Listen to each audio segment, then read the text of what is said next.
Ora, muito boa tarde. Boa Boa tarde a tarde. todos. Muito obrigado pela vossa presença. Boa tarde. Talvez não se justifique este destaque, porque eu não tenho assim muito, nada de muito importante a dizer. Toda a importância virá da conversa que se seguirá. Em todo o caso, a Rita pediu-me para tecer algumas considerações só de abertura e, portanto, é isso que eu faço com todo o gosto. É com muito gosto, em primeiro lugar, que reencontro aqui vários colegas que não via, enfim, há muito tempo, há muitos anos, e é, portanto, com grande agrado que volto a rever companheiros, enfim, de outras tertúlias, mas já há muitos anos. Há muitos anos. Parece que, entretanto, passou muito tempo, e passou, de facto. Enfim, e um pouco o frenesim dos dias também fez com que realmente não nos tivéssemos encontrado, enfim, com a frequência que nos encontrávamos no passado. Muito bem, em nome da Direção de Notas Económicas, do meu colega Tiago Cerqueira, que aqui se encontra, co-editor de Notas Económicas, e gostaria de agradecer o mais profundamente possível a todos os que tornaram possível este número, que aqui está, e que se encontra, na pasta que está ao vosso lado. É fresco, acaba de sair, e com a data de dezembro, o objetivo foi antecipar um pouco o lançamento, dado que este workshop, este número especial, tem um motivo, que é homenagear o nosso querido colega Adelino Fortunato, a quem, enfim, cumprimento novamente da forma mais calorosa possível, porque, enfim, foram também muitos anos de convívio e de partilha de muitas coisas. O número é dedicado às utilities, à regulação das utilities, portanto, à regulação dos serviços essenciais. Água, luz e por aí adiante. E, como disse, é uma justa homenagem ao nosso colega que, precisamente, se dedicou a estas matérias. E portanto, enfim, só nos competia também fazer eco dessa dedicação a estas matérias, entre outras, e também, enfim, à faculdade, nas suas mais variadas vertentes. Portanto, eu não vou fazer nenhum elogio, isso já foi feito e bem feito, não é o local nem o momento. Apenas frisar que é uma honra, enfim, para a revista poder associar-se a este ritual académico da jubilação, não é? Com um lag, na verdade, com um lag, que é um processo de ajustamento, enfim, bem conhecido em economia, não é verdade? Em todo o caso, enfim, este número resulta bem do reconhecimento que vários amigos, vários colegas acharam por bem fazer. E julgo que não haverá melhor prova do nosso apreço. A revista, suponho que isso é um aspecto, enfim, que deve ser devidamente sublinhado. Não há, de facto, enfim, melhor prova do nosso apreço.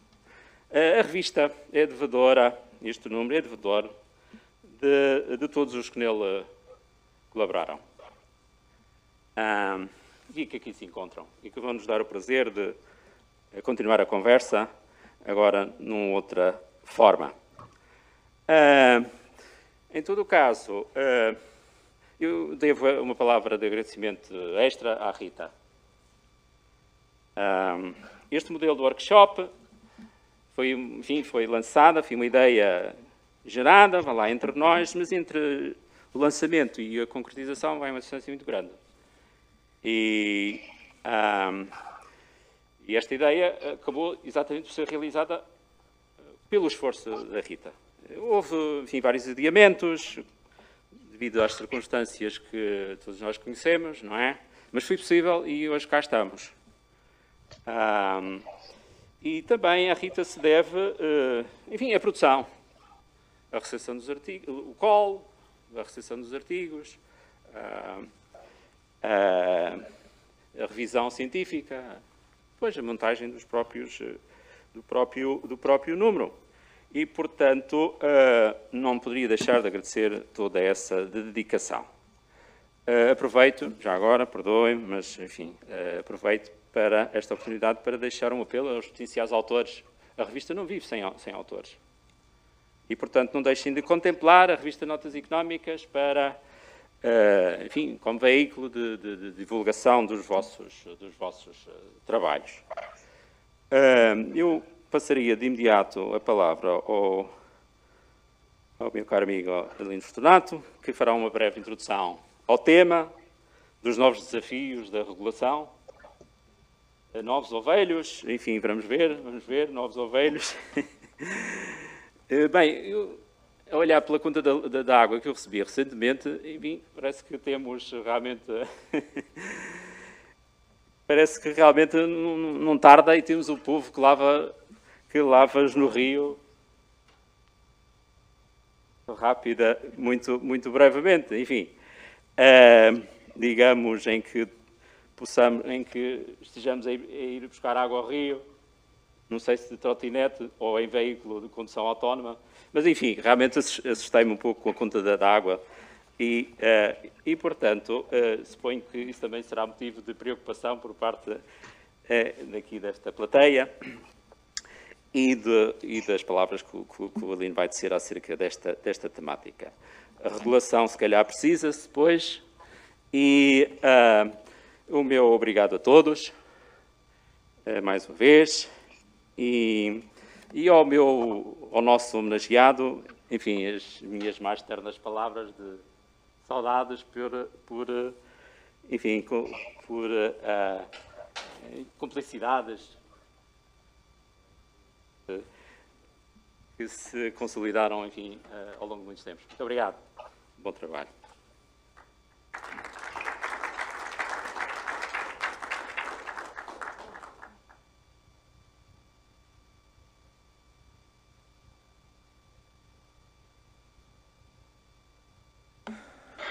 Boa tarde a todos e a todas. Eu vou tirar a máscara, peço desculpa, mas isto de falar com máscara é uma coisa um bocadinho estranha. Bom, é de facto uma sensação única isto de estarmos aqui neste workshop, neste debate, não só porque há 1 ano e meio que eu já cá não vinha praticamente, foi quando fiz a minha última lição, quando me jubilei, portanto já lá vai 1 ano e meio, mais de 1 ano e meio, e entretanto as circunstâncias evoluíram e tornaram possível a realização presencial deste workshop, o que para mim é extremamente gratificante, porque ele versa temas sobre os quais eu trabalhei bastante tempo, bastantes anos, e portanto é uma excelente oportunidade para trocar impressões e ideias, atualizá-las com colegas e pessoas que elas próprias me influenciaram no trabalho que desenvolvi. Quero agradecer, evidentemente, a quem tornou possível a realização deste workshop, o Sr. Diretor da Faculdade de Economia, mas também aos órgãos da Faculdade, aos seus colaboradores, os colegas, os amigos que aqui estão, mas muito particularmente à doutora Rita, que é, digamos, a alma deste workshop, não é? Como de outras iniciativas que, entretanto, se foram realizadas. Bom, sem perder muito tempo, vamos direto ao assunto. Eu penso que é o meu ponto de vista, depois os membros do painel que aqui estão poderão dizer o que pensam sobre o assunto, mas eu penso que vivemos um momento de transição em alguns domínios no que diz respeito à regulação económica dos serviços essenciais, dos serviços de interesse económico geral, das utilities, porque o próprio mundo está a mudar, não é? Isso é natural. As circunstâncias estão a mudar e, portanto, a própria teoria económica e a sua prática têm que adaptar-se. E há, de facto, um primeiro aspecto muito importante, que, aliás, é levantado pelo artigo do professor Amada Silva e do Eduardo Cardadeiro, que é o problema se ainda faz sentido hoje haver regulação num mundo tão neoliberalizado como aquele em que nós vivemos, ou seja, num mundo em que o primado dos mercados, da sua racionalidade estrita, levada a um ponto incalculável aqui há umas décadas atrás, permite, acomoda a possibilidade de ainda haver regulação. Eu, tal como ele, ou eles, acho que sim. Acho que cada vez mais é necessária a regulação, justamente num mundo, não é, tão liberalizado, é justamente num mundo que necessita de muita regulação, sob pena de sermos vítimas de fortíssimas crises, não é? Mas esse mesmo mundo, não é, é um mundo em que se estão a verificar alterações climáticas, por exemplo, que urgem modificações do ponto de vista da forma como os serviços públicos se desempenham, não é? E há um problema que é um problema relacionado com a produção de energia, porque as alterações climáticas e a produção de energias é digamos, um binómio estreitamente articulado, não é? Como sabemos. O problema dos combustíveis fósseis, ou do abandono, tanto quanto possível, dos combustíveis fósseis e a sua substituição por energias renováveis, levanta toda uma série de questões. Supostamente, a teoria diz isso, a produção de energias renováveis, a oferta acrescida de energias renováveis, tenderia a criar um clima para que os preços no mercado grossista de energia baixassem. Na verdade, não é isso que temos verificado. Provavelmente por circunstâncias conjunturais, outras não, terão a ver com elementos estruturais, portanto, do próprio sistema. A verdade é que o preço da energia tem subido imenso nos últimos tempos. Isso é um motivo de crise assumida, não é? Em todo o mundo. E, portanto, a questão é, então, será que a regulação é capaz ou poderá ser capaz de resolver este problema, que é um problema de articulação entre a necessidade de termos novas fontes de energia, preços mais acessíveis aos consumidores, em geral, e o combate às alterações climáticas? Será que a regulação tem um papel aqui? Justamente porque alguns operadores, ou muitos operadores, acham ou queixam-se do desenho do próprio mercado. O mercado grossista é um mercado baseado na chamada tecnologia marginal, na determinação do preço do mercado grossista, e queixam-se desse modelo. Será que é possível um novo modelo? Esta é uma questão interessante para discutirmos. Por outro lado, ainda no quadro, portanto, da produção e da oferta de energia em geral, a verdade é que há modificações, quer do lado da procura, quer do lado da oferta. Do lado da procura, a procura pode tender a ser menos rígida do que é neste momento. É uma das características essenciais deste mercado, é a existência de elasticidades muito rígidas, e a verdade é que hoje a procura de energia, tendo em conta as inovações feitas, não é, no sistema de controle da procura, por exemplo, os contadores inteligentes, não é, as redes inteligentes e tudo isso, podem permitir a certos grupos de consumidores, ou aos consumidores em geral, desligarem a utilização de determinados equipamentos, etc. Portanto, são mecanismos que podem permitir uma evolução na forma como a procura se articula, tornando-a menos rígida. Por outro lado, do ponto de vista da oferta, o aparecimento da produção de energia descentralizada, quer dizer, para a autoprodução realizada por grupos de consumidores, portanto, por bairros, por prédios, ou até por consumidores individuais, pode fazer com que a necessidade, portanto, das infraestruturas centrais que distribuem, por exemplo, a energia, tenham menos relevância. Isto introduz problemas do ponto de vista da regulação. Será que num contexto de diminuição da rigidez da procura e da oferta de energia, a regulação, ela própria, tenderá a mudar? Uma outra questão muito relevante, do meu ponto de vista também, que se articula bastante com esta, é o papel dos consumidores no contexto da regulação.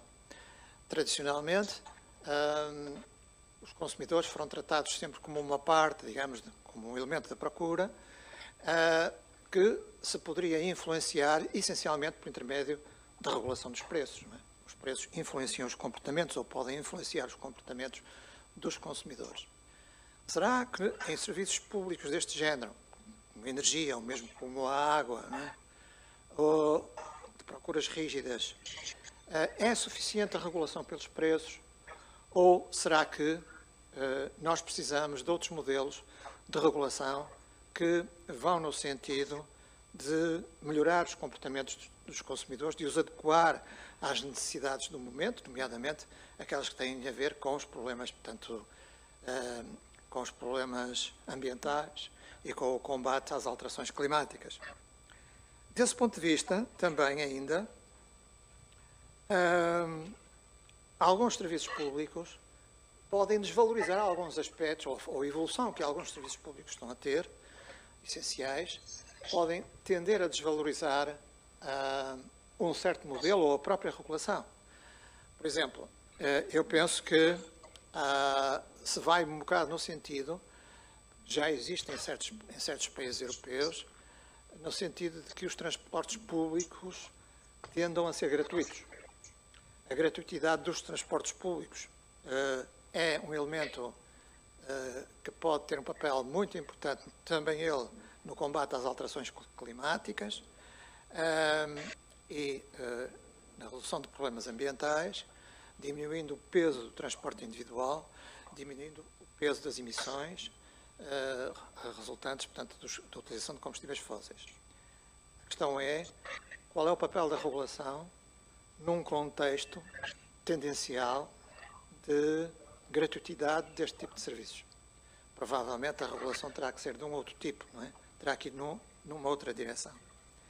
Enfim, estes são alguns dos aspectos que me parecem que podem justificar uma reflexão ainda que breve entre nós, contando evidentemente com a contribuição de todos e de todas aqueles que aqui estão, que têm trabalho desenvolvido nessa matéria, bom, e que eu aproveito para cumprimentar de forma diversa, e para agradecer a presença aqui. Muito obrigado.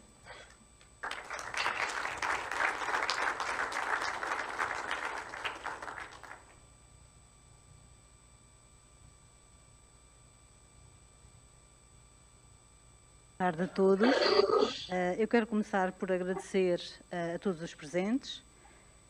Não vou dirigir-me em particular às diversas pessoas que cá estão, dado o adiantado da hora. Queria começar por dizer que é um gosto ter reunidos nesta espécie de mesa redonda um conjunto de especialistas ligados à temática da economia industrial e da regulação económica em particular. Como já aqui foi dito, esta iniciativa é o corolário da publicação de um número especial da revista Notas Económicas dedicada a este tema e a pretexto da homenagem ao professor Adelino Fortunato. Para esse número contribuíram um conjunto de autores que na academia e também noutras atividades profissionais são especialistas em matérias relacionadas precisamente com a regulação económica e ou com os setores regulados. Para além do contributo que deram ao número especial da revista, estes autores tiveram a gentileza de aceitar homenagear publicamente o professor Adelino através desta iniciativa, sob a forma deste debate, desta conversa sobre o tema de novos desafios à regulação das utilities. Dois dos convidados, por razões diferentes, estão remotamente, não puderam cá estar hoje presentes e estarão a assistir remotamente. Vamos ver se as condições técnicas o permitem, terão a oportunidade de intervir respondendo a uma questão que eu lhes vou dirigir diretamente e depois, no fim, haverá uma questão que eu abrirei a todos.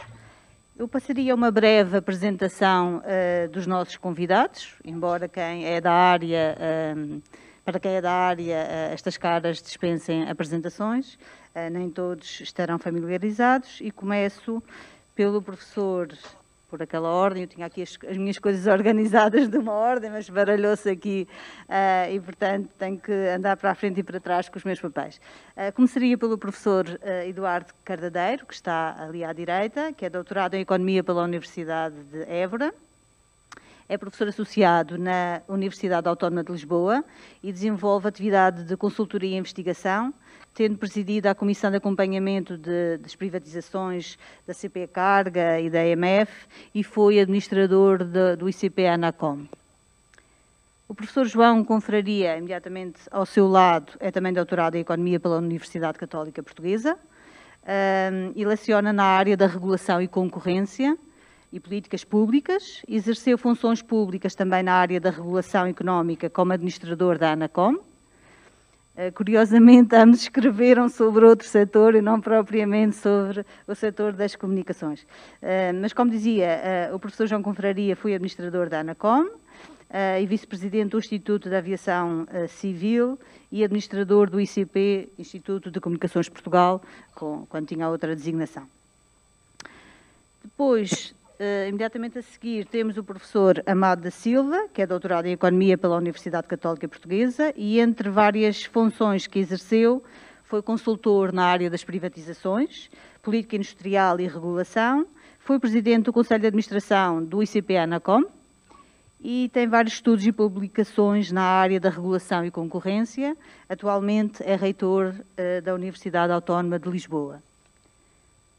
Vou saltar o professor Adelino e a mim própria e passarei para o outro lado.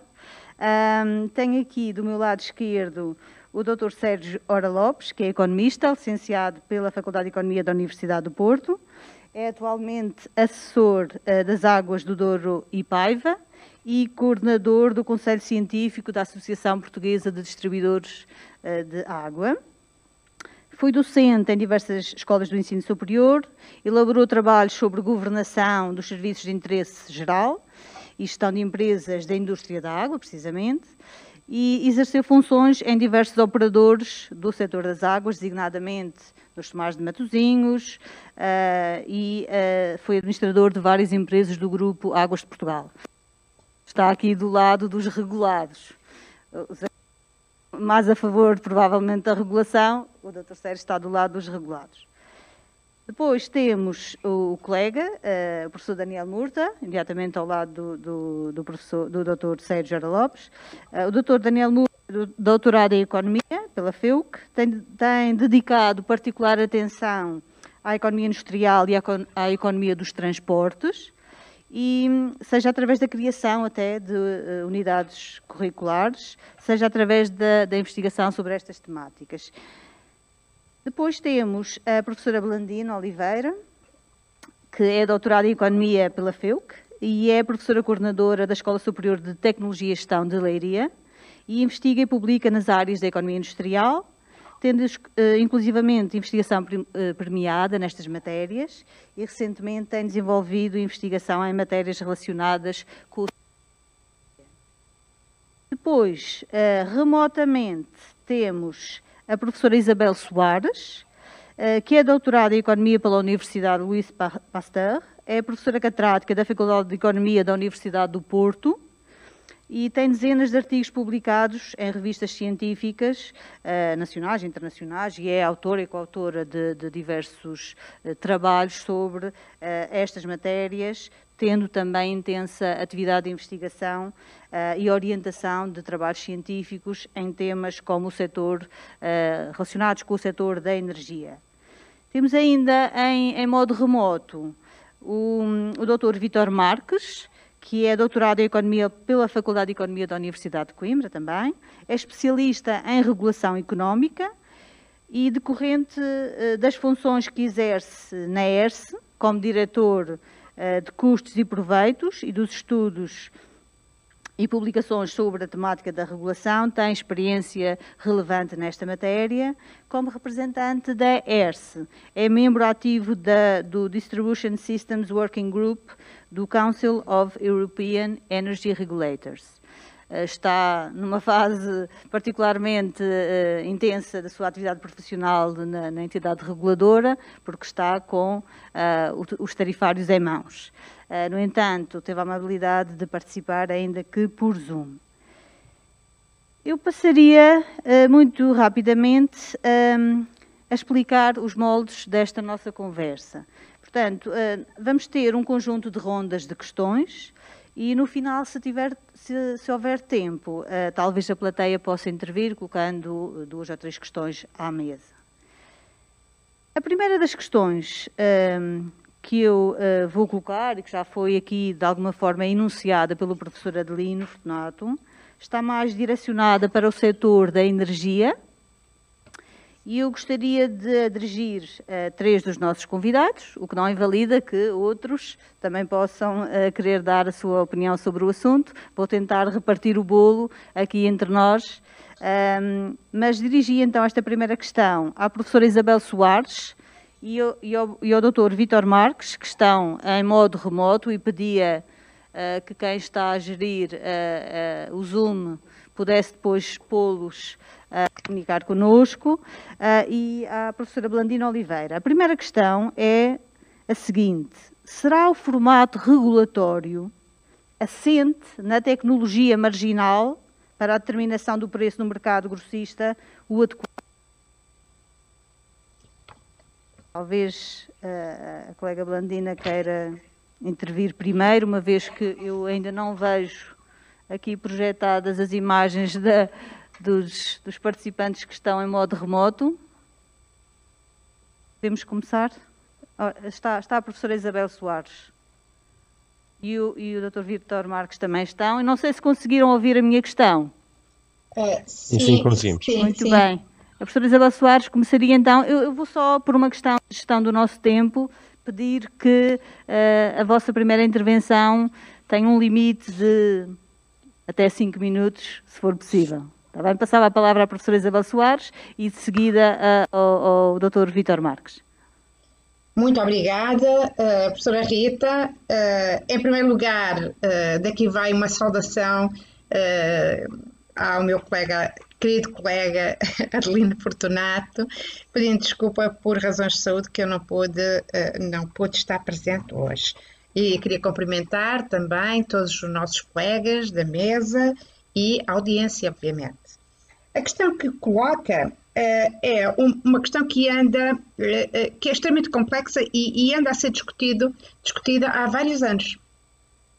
Neste momento, ela coloca-se de uma forma mais, eu diria, com maior acuidade. E porquê? Porque, de facto, nós temos, além de uma mudança estrutural das economias, nós estamos, a nível da energia, com uma alteração profunda da procura e da oferta. Por um lado, a procura, e normalmente nós começamos pelo lado da oferta, mas eu gostava de me centrar no lado da procura, há uma mudança do perfil do consumidor. E, por outro lado, do comportamento desse consumidor. Claro que esse tipo de atuação e esse perfil na procura também está, obviamente que está tem uma relação bionívoca com a oferta e obviamente com a regulação que o permite.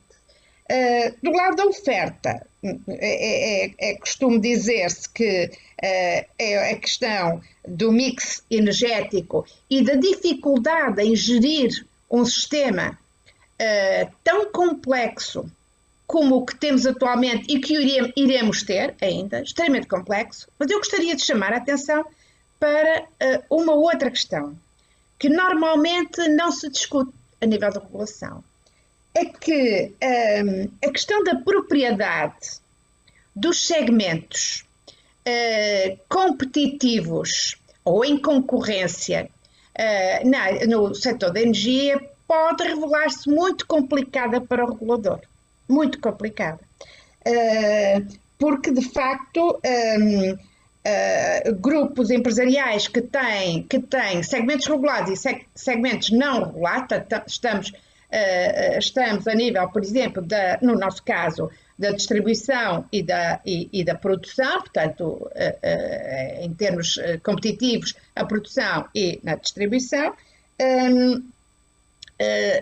não é fácil, por vezes, regular, não é? Não é fácil, por vezes, regular e provar determinado tipo de comportamentos. Claro que há outras questões, ainda que poderão ser eventualmente ainda mais complicadas do que a nossa situação, por exemplo, casos em que há, de facto, um sistema em que não há propriamente separação dos segmentos regulados e não regulados dentro do mesmo grupo, mas há pretensamente uma intervenção maior do órgão regulador sobre o segmento regulado. Mas, inequivocamente, esta versão foi uma reação dos grandes grupos, isto é, representados por alguns países que nós conhecemos, por grandes grupos empresariais que não estavam interessados em desagregar-se em termos de propriedade, tendo como base a transmissão. De facto, com esta alteração, quer do perfil da procura, quer da alteração do comportamento dos consumidores e, por outro lado, com esta complexidade toda que tem o sistema de oferta, eu creio que a velha questão de discutir se o modelo marginalista ainda é válido ou não, põe-se de uma forma muito mais premente. Porque, de facto, nós temos aqui um problema de remuneração, certo? Temos um problema de remuneração que é um problema sério. E não nos podemos esquecer que, mesmo com forte regulação, as empresas têm que ser viáveis. As reguladas e as não reguladas, mas mesmo as reguladas têm que ser viáveis, porque o que estamos a entrar é numa fase em que o investimento vai ser fortíssimo e a incerteza também vai ser grande. E já não pensamos em sistemas de apoio direto. Portanto, por maioria de razão, o problema dos mercados marginais, principalmente com a questão da remuneração, porque é fundamental, da produção, fundamental para haver incentivo ao investimento, mas ao mesmo tempo lança problemas a nível do preço da energia, tem muito a cuidar. Pronto, eu acho que cheguei ao meu limite, não foi? Dos 5 minutos, Rita. Obrigada, cumpriu da íntegra e esgotou. Eu passaria então a palavra agora ao Dr. Vítor Marques. Boa tarde. Boa tarde a todos, agradeço o convite. Aproveito também para cumprimentar o professor Adelino Fortunato, que foi meu orientador do doutoramento, e para cumprimentar também os restantes membros desta plateia. Relativamente a esta questão, acho que estamos... tudo o que tem a ver com energia elétrica, e sobretudo quando estamos a falar em momentos destes, como agora, com preços tão elevados, são facilmente capas de jornais e são facilmente, levam facilmente a tomada de decisões, ou pelo menos a opiniões relativamente rápidas. Porque estamos a falar de um setor essencial cujos impactos, que tem impactos em todos os segmentos da economia, e cada vez mais nós estamos num contexto de descarbonização e paralelamente a esta descarbonização fala-se também de uma certa eletrificação do setor, de todas as nossas economias.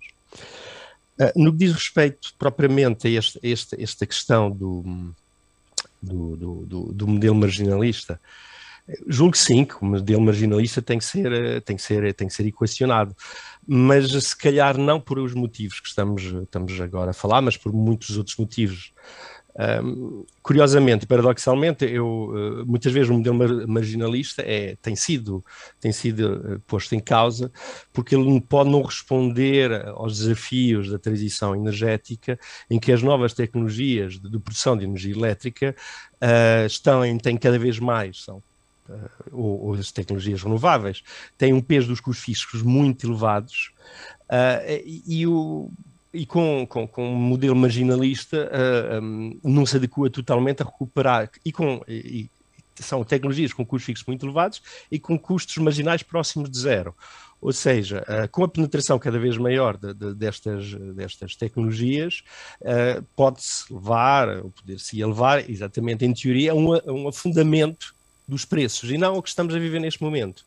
Aliás, e vivemos este afundamento nos preços em certos momentos, e isso ninguém falava, não era capa de jornais, em que o mercado grossista estava a 0 euros.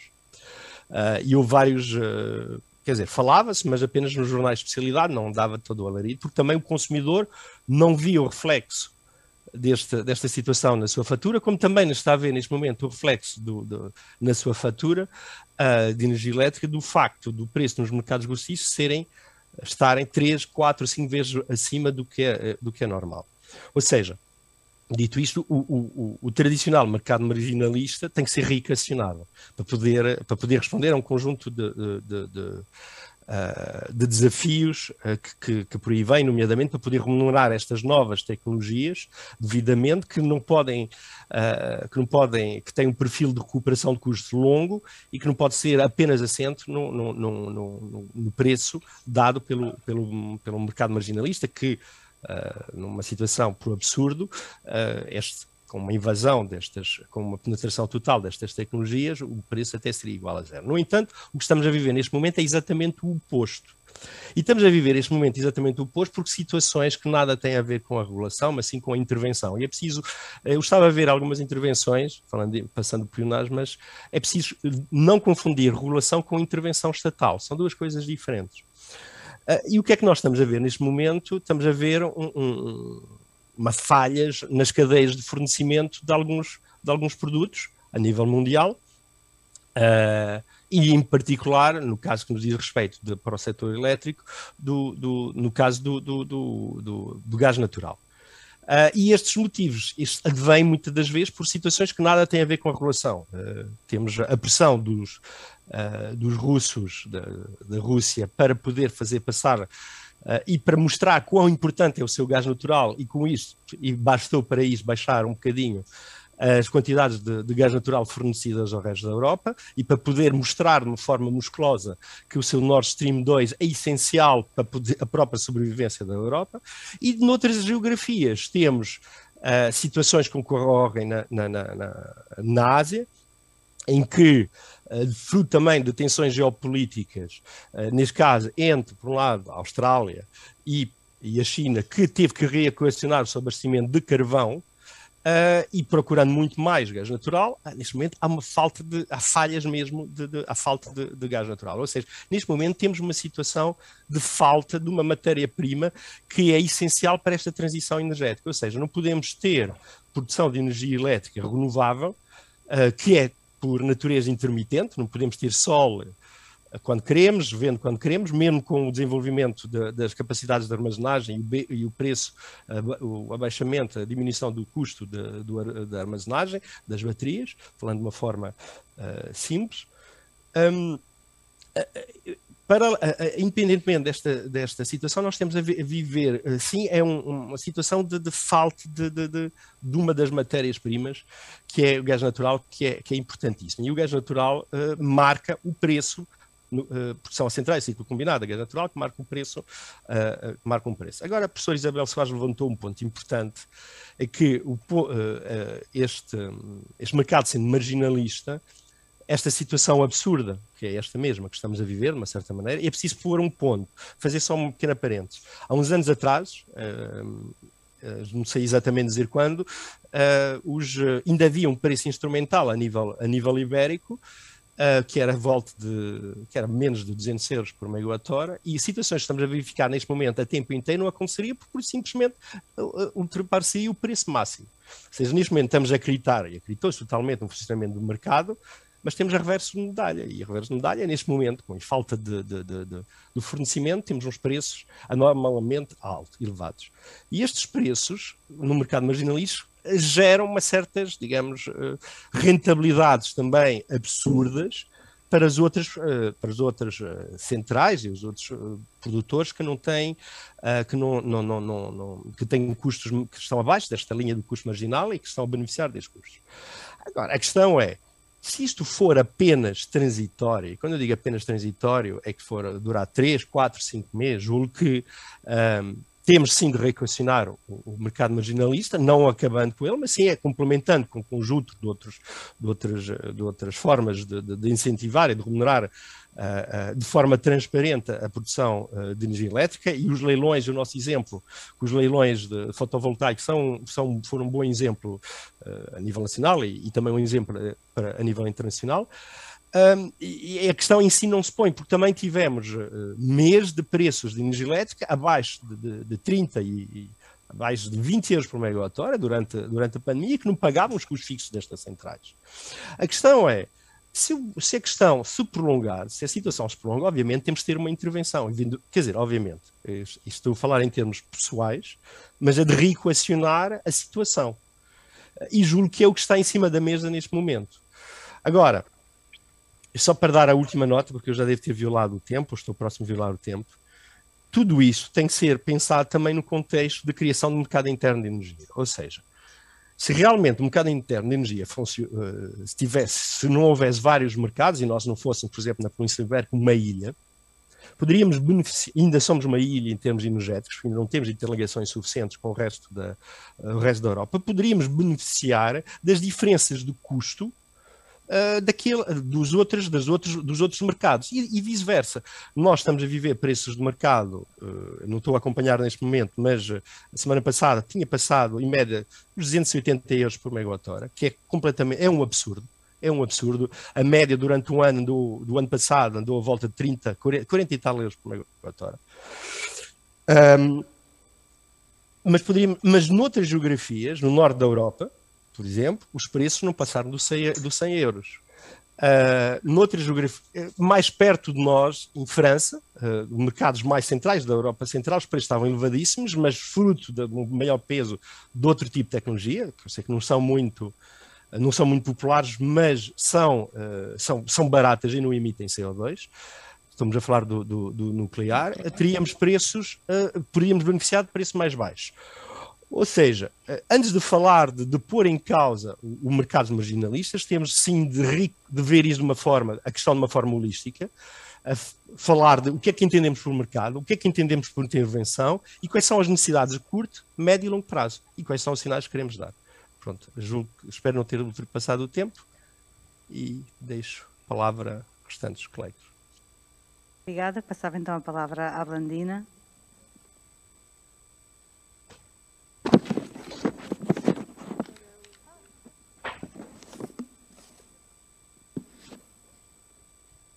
Boa tarde a todos, agradeço o convite, é um prazer estar aqui. Portanto, se bem me recordo, a última vez que estive foi quando o professor Adelino deu a última lição. Portanto, estar aqui hoje novamente é um prazer. Peço desculpa pelo atraso, mas não foi possível chegar mais cedo por questões pessoais. Bem, relativamente a esta questão, portanto, o que eu tenho a dizer, eu fiz um artigo, de facto, no âmbito desta sessão especial. É um tema que eu comecei a investigar recentemente e por o qual me interesso. E o que tenho a acrescentar relativamente ao que foi dito é o seguinte: eu entendo que este formato assento neste modelo marginal aplicou-se ou foi o adequado até um determinado momento. Todavia, tendo em conta as circunstâncias atuais, não é? Nomeadamente devido às alterações climáticas que têm que se substituir, ou seja, que levam a uma penetração das energias renováveis, nomeadamente das energias renováveis intermitentes, deveremos refletir sobre o assunto e além de refletir sobre o assunto, pensarmos em diferentes horizontes temporais, curto, médio e longo prazo. Então, o que é que acontece? Relativamente ao modelo marginalista, no caso das energias renováveis intermitentes, uma das características é terem um custo marginal muito baixo. E as energias renováveis intermitentes são as primeiras a entrar na rede. Obviamente que, à medida que vai havendo uma penetração das energias renováveis intermitentes, e quanto maior for essa penetração, menor será o custo marginal, será tendencialmente, ou aproximar-se-á de zero. O que é que acontece? O que acontece é que, além deste aspecto, este tipo de energias tem uma outra característica que é extremamente importante, que é o facto de ter é de caráter intermitente. Se há luminosidade, se há sol, há produção de energia, se há vento, também há produção de energia, se não há, não há. E é preciso haver alternativas. Daí que, apesar de haver um aumento da penetração das energias renováveis intermitentes, tem que haver sempre uma alternativa para a situação em que não há energia renovável intermitente. E aí as centrais térmicas de ciclo combinado têm um papel importante, ou acabam por funcionar como alternativa, mas é a tal questão, essas centrais térmicas de ciclo combinado a gás natural, que são uma alternativa às centrais de energia intermitente, têm que ser remuneradas. Aspecto esse também já foi referido. E estão dependentes de quê? Estão dependentes do preço do gás natural e do custo das emissões de CO2, que não existe. O custo das emissões de CO2 não existe das energias renováveis e intermitentes. Portanto, eu acho que tudo isto, não é? São situações que ocorrem em paralelo, portanto, é importante haver cada vez mais a utilização de energias renováveis, mas provavelmente também não vamos ficar totalmente, e não podemos ficar totalmente desta fonte de energia, além do mais, tem as suas limitações. Pronto, relativamente a este aspecto que eu entendo, então, em termos de síntese, é que é de repensar, se calhar, avaliar se o modelo que está a ser adotado até agora, este modelo marginalista, será o mais adequado. Poderá não ser, mas é tal coisa, temos que fazer uma análise em diferentes horizontes temporais para poder tomar uma melhor decisão.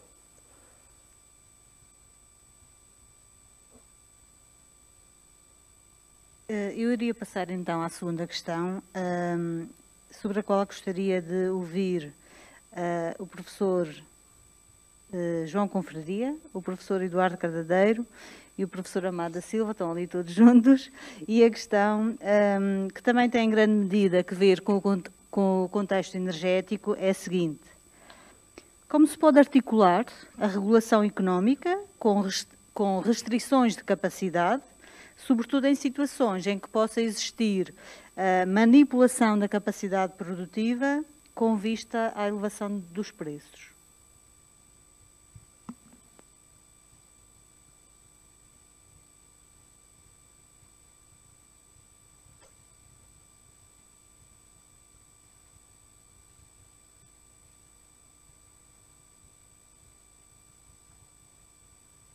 Aqui?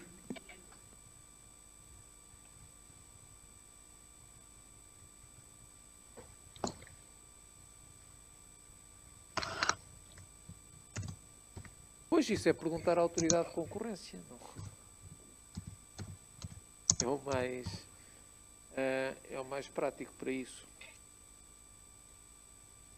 Vamos ver, aqui isto está a falar daquele caso em que a EDP, caso em que putativamente a EDP terá violado ou terá abusado de posição dominante no mercado. Está a falar desses casos. Eu aí, nesses casos, vamos lá ver. Não há um defeito do desenho do modelo regulatório, ou não há um defeito do desenho do modelo regulatório, portanto, ou há um defeito, e a EDP aproveitou o defeito e ganhou dinheiro com o defeito, ou não há defeito, e a EDP abusou e deve ser sancionada por isso. Eu julgo que aqui era, de facto, na definição deste tipo de regras, aliás, no setor da eletricidade, dá-me a ideia que muitas vezes as pessoas que do lado do Estado fizeram as regras sabiam menos do que as pessoas que estavam do lado da EDP. Isto abstraindo depois de, eventualmente, de outras coisas que possam estar em investigação pelo Ministério Público. Mas, independentemente desse tipo de coisas, julgo que houve parte dos problemas que aconteceram no setor elétrico aconteceram por causa disso.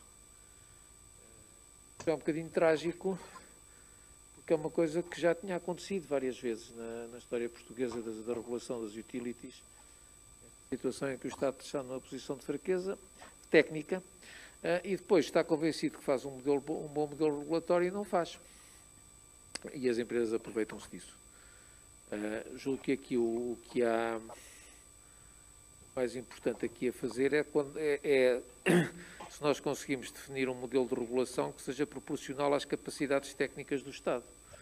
A capacidade técnica do Estado de definir ali qual é um conceito de interesse público e de o supervisionar de maneira eficaz. Se o Estado não tem essa capacidade, temos um sarilho. Nós já temos esse sarilho por uma razão. É que como boa parte destes quadros regulatórios têm origem europeia, muitas vezes, nos vários setores, eles são concebidos necessariamente em função das capacidades burocráticas e financeiras e de recursos da administração pública da Alemanha, da França, que muitas vezes têm, não estou a dizer que eles saibam mais do que nós, que não sabem, mas muitas vezes têm mais capacidade e têm outros recursos, sobretudo de supervisão, de recolha de informação e de tratamento de informação. E nós temos que nos adaptar a isso e vamos um bocadinho atrás. Eu julgo que boa parte dos problemas que aconteceram no setor elétrico resultaram disso. Não sei se fugi convenientemente à sua pergunta, se não, mas passo a palavra ao professor Amantes. Muito boa tarde. Eu gostava também de ir um bocadinho para este lado que o professor Confraria referiu e que já foi referido em duas intervenções das pessoas que estavam online e que tem a ver com não olharmos para a regulação como uma coisa isolada. É uma peça num puzzle muito mais vasto e muito provavelmente uma parte significativa dos problemas que identificamos não tem origem na prática da regulação ou na atuação daquele regulador ou mesmo na atuação do regulado, mas sim no mau desenho institucional de todo o conjunto. Quando há pouco o Dr. Vítor Marques chamava a atenção para mas temos de olhar para a regulação, isto é um problema de regulação, isto é um problema da organização dos mercados.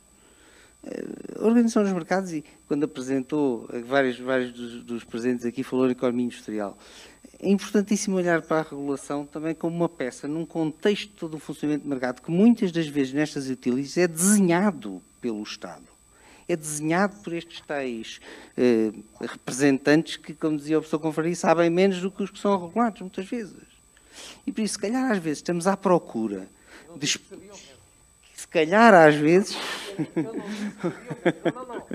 Isso podem ter menos informação. Pois, podem ter menos informação, muitas das vezes, exatamente, ou não estão preparados, não têm recursos suficientes, etc.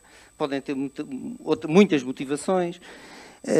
Quantas e quantas vezes os reguladores estão condicionados a aplicar uma lei, a ter determinado comportamento dentro daquilo que a lei permite que possam fazer? Os reguladores são independentes, mas não fazem o que lhes apetece. Fazem o que os seus estatutos permitem, fazem o que as leis quadro dos setores permitem, fazem o que os contratos de concessão permitem, fazem essas coisas todas. E todo esse contexto não são os reguladores que fixam. Por isso, às vezes, estamos à procura de uma causa para um problema no sítio errado. Ora, a pergunta de será que a manipulação de capacidade para elevar preços, qual que sugere que para ter preços mais altos e rentabilidades mais altas, claro que os temas de capacidade são um clássico na regulação. Mas essa situação nem é a mais comum. A mais comum é para querer ter capacidade a mais, porque eu sou remunerado pelos ativos que tenho. Nem sequer é uma situação mais comum. Precisava falar, se calhar, num caso específico no setor da energia, mas há muitos outros setores regulados e muitas vezes o problema é o contrário. Muitas vezes é o problema dos regulados querem ter capacidade a mais. Por outro lado, a associação entre manipular, a própria palavra manipular já sugere um comportamento abusivo, etc. E se for abusivo, lá estão as autoridades judiciais que atuam. Aliás, o nosso artigo nesta revista fala precisamente sobre isso. Quer dizer, quando nós perguntamos se haverá ainda espaço para regulação independente, uma das preocupações é precisamente que, se não for acompanhada de uma atuação rápida, pronta, eficaz das autoridades judiciais, porque os reguladores também não decidem o que lhes apetece sem que possam ser escrutinados pela Justiça. Se não houver esse elemento, se calhar, de facto, temos aqui um tripé coxo e a regulação acaba por não funcionar por todo esse contexto. Mas, por isso, essa própria associação, eu manipulo capacidade para elevar preços, para ter mais rendibilidade, para que isso tudo pudesse ser verdade, se calhar é preciso ver muita atuação do Estado. Se calhar é preciso ver muita falha da atuação do Estado. E, por isso, como quebrar isso? É, se calhar, tentar perceber quais são as causas ou quais são as circunstâncias que podem permitir que essa situação anormal aconteça. Porque será sempre anormal. Os preços, tipicamente, são regulares.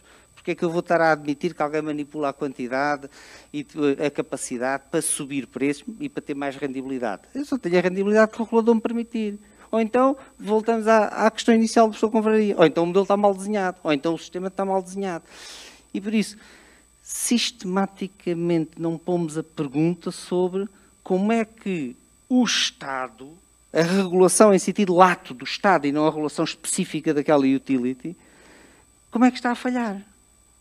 Eu punho a tónica nesse ponto. Eu vou ter que responder. Eu vou responder, dentro do quanto possível. Eu vou responder porque tinha pensado, inicialmente, cumprimentar o meu amigo Adelino, e lembrar-me que há 30 anos, exatamente, teve que maturar ali no Gerais, não foi? E agora, portanto, vou cumprimentá-lo, já maturou, maturámos antes mutuamente. E ao lembrar nestes 30 anos, olhei para aqui e disse, mas espera, eu tenho que ir mais uns anitos atrás, desses 30 com esta pergunta. Porque a minha tese de doutoramento foi sobre excesso de capacidade. E essa tese tinha uma pergunta. O título da tese era uma pergunta: excesso de capacidade, doença, normalidade ou ameaça? E temos aqui a resposta, temos já aqui várias questões envolvidas nisso. Ela pode ser uma doença, a doença que está a acontecer às eólicas porque não houve vento na Europa. O que é a capacidade de uma eólica? É os 2 megawatts, 3 megawatts porque está lá, ou é o vento que a determina? O que é a capacidade? E eu gastei para aí 50 páginas a definir capacidade. Portanto, meus amigos, primeiro é preciso saber definir com rigor o que é capacidade e, portanto, para responder isso. E aí, que é o que está a acontecer, é porque nós esquecemos que as energias renováveis não dependem nada de nós. Se não houver água, não há água. Se não houver vento, não há vento. Se não houver sol, há sempre algum. A diferença entre o sol, os painéis sempre caçam algum. Então, a primeira diferença que é importante notar. Não é? E, portanto, o resultado é e portanto, os tipos têm gás, andam-se a aproveitar de grande, ainda por cima aproveitam os 60 euros da taxa de carbono, enfim, por aí fora. Mas isso é regular. Agora admitamos que a capacidade está bem definida. O que é regular uma capacidade? Nós não regulamos a capacidade. Isso é uma coisa industrial, o condicionamento industrial, que aqui o meu amigo João sabe disto. Regular a capacidade. Agora não quero mais, agora já quero mais. Regulamos a utilização da capacidade. E só pode aproveitar quem tem excesso de capacidade. Se não tem, não vai tirar folga nenhuma. Portanto, os que tiveram capacidade a mais é que aproveitaram agora a deixa, aproveitando a intervenção deles, daqueles que tiveram, aproveitaram ou o melhor conhecimento ou falhas de mercado. Pronto, tenho a resposta. Bem, o Estado tem também aqui um papel importante nestas matérias, claramente. Eu passaria a uma terceira questão que dirigia ao Dr. Sérgio Ora Lopes, ao Daniel Murta, ao colega Daniel Murta, e ao professor Adelino Fortunato. Também não se escapa, lá por ser homenageado, também quero ouvir a sua opinião. E a questão que eu colocaria é a seguinte. Portanto, esta questão está mais orientada para quem está do lado da procura, ou seja, para o papel da regulação, que no que diz respeito a esse lado está bastante orientada para a proteção do consumidor, mas talvez também tenha um papel ou uma função no sentido de responsabilizar os consumidores. E, portanto, a minha pergunta é como é que poderá a regulação, ou até mesmo os operadores, servirem ao propósito de estimular comportamentos de consumo que sejam consentâneos com preocupações ambientais?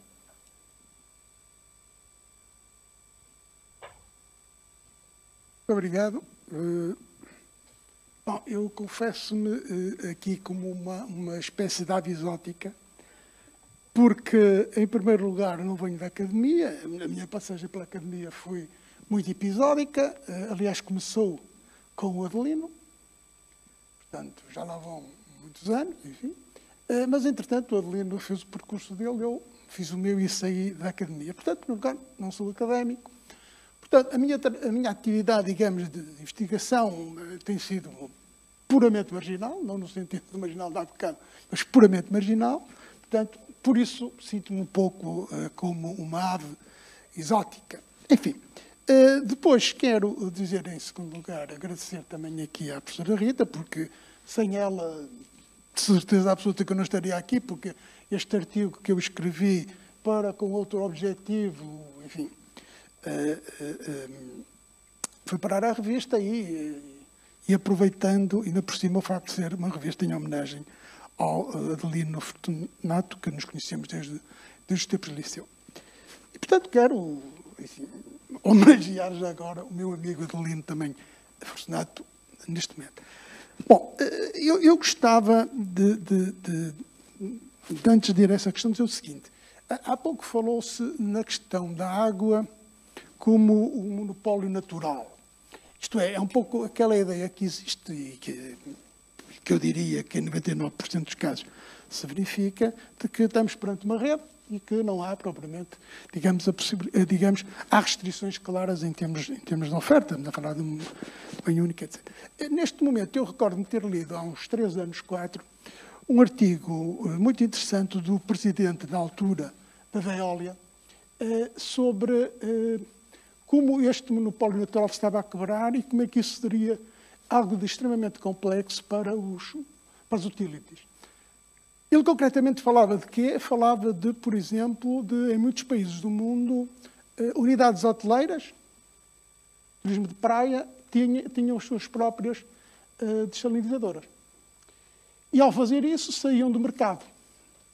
E ao saírem do mercado, o que é que significava? Significava, obviamente, que a procura diminuía. E isso teria, obviamente, impacto em termos dos preços finais para os consumidores e tem já começado a ter a ver com esta questão, em que era necessário que o preço fosse tal que lhes garantisse a acessibilidade económica. Isto era algo de muito complexo. Por exemplo, vou-vos dar um exemplo, porque ainda recentemente vim de lá e tenho feito algum trabalho lá. Por exemplo, em Cabo Verde, nas chamadas ilhas turísticas, o fornecimento da água é feito todos autonomamente pelas unidades hoteleiras que têm as suas próprias unidades desalinizadoras. Mas o que está a acontecer, por exemplo, na desalinização, é que o desenvolvimento tecnológico tem levado a que o custo do metro cúbico tem vindo a baixar enormemente e, por exemplo, já existem desalinizadoras e agora vou falar antes destes últimos acontecimentos sobre o custo da energia, porque agora já não sei, em que eles conseguiam produzir um metro cúbico abaixo de 50 cêntimos. E era extremamente baixo. Evidentemente que eram grandes desalinizadores, estou a falar concretamente de desalinizadoras em Israel e na Arábia Saudita. Portanto, eram grandes salinizadores, caso manifestamente que não é estas pequenas salinizadoras que eu estou a falar, dos hotéis. Mas é um problema também, já agora é um desafio para a regulação da água também este. Isto é, o próprio, digamos que aquilo que quando eu comecei a trabalhar no setor, nós éramos parceiros das comunicações, da energia, etc., como monopólios naturais, onde vão as comunicações, não é, em termos de monopólio natural, onde vai a energia, a água foi-se mantendo. Agora, a verdade é que agora essas questões também começam, de algum modo, a colocar-se, não sei até que ponto é que isso irá em frente e tal. Evidentemente que, e isso tem a ver, digamos, com outro facto do meu exotismo aqui, é o facto de eu estar, no meu setor, enfim, 90% da minha vida profissional fez na água, enquanto que a discussão aqui anda fundamentalmente à volta da energia. E desse ponto de vista também há aqui, digamos, estou um pouco à margem. Ora bom, mas a verdade é que, para além do nexus água-energia, falando disso mesmo, nexus água-energia, a verdade é que o grande problema da água é a energia. Isto é, quando nós olhamos para os nossos custos, o nosso grande problema é o custo da energia. Quer dizer, é por lá ter o recurso, como é óbvio, não é? Retirando a questão do recurso, é a energia. E o que se está a passar hoje no mercado da energia é algo extremamente complexo, principalmente quando eu penso nas unidades em alta, em que realmente são muito, eu diria que ainda excessivamente utilizadoras de energia, e isto está a pôr em causa, por exemplo, no caso concreto da empresa onde eu ainda estou ligado, do Uripipe, por exemplo, digamos, os custos de energia têm vindo a subir de uma forma inacreditável nos últimos tempos, de uma forma que para quem gera energia lá não chega a perceber muito o que é que está a passar. Bom, para ser claro. Agora, relativamente, tentando um pouco ir a esta questão, o problema qual é? O problema é que nós estamos confrontados hoje com uma questão que é uma questão extremamente complexa, que é, eu costumo dizer em toda brincadeira, que é um bocado tentar fugir ao mundo do Greta Thunberg, que é, isto é, as alterações climáticas, tudo o que tem a ver com as alterações climáticas, obriga a que haja uma atitude, digamos, por parte dos consumidores, seja de água, seja do que for, no caso concreto da palavra de água, que seja uma atitude consentânea com essa necessidade de poupança de recurso, isto é, de atuar sobre a procura mais do que atuar sobre a oferta. Isto é, conseguir reduzir a procura. Ora bom, isto evidentemente cria um problema para uma utility.